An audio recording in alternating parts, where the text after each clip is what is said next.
I can't predict the Gen Alpha. What did you guys do? Since at that time it was the pandemic, right? We based a lot of it on that and took a lot of inspiration from real life things. For example, the main problem of our book was that a virus was spreading around and, doing virus things.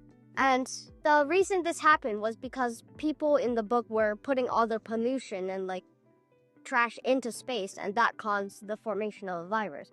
And then we came up with some ideas on how we could solve that in real life and in the book. For example, we could take all of that, put it in a energy generator and burn it up to create energy in the book, and that's what we did for how we solved the problem. And the second one was a scientific explanation of the first one. It was Chinese translated, by the way. And we did another fundraiser for Source Action with kids who lived in subdivided flats during the pandemic, mind you. And then with those kids in 2024, Metaverse, blockchain, Web 3.0, big hit. They were the biggest topics back then. And we didn't even know a single thing until we were research. We started to think how Metaverse is not just an opportunity for business, but an opportunity for lifestyle and positive energy. So we included the kids who lived in subdivided flats to write with us, and the other kids who were with us before in those previous books to write their fourth book.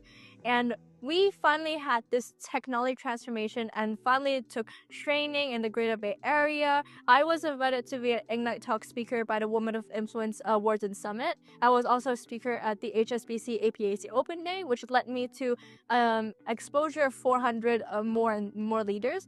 And when I went to middle school that year, he led the very first technology project, the Ghost Todd Tech collaboration. Yeah.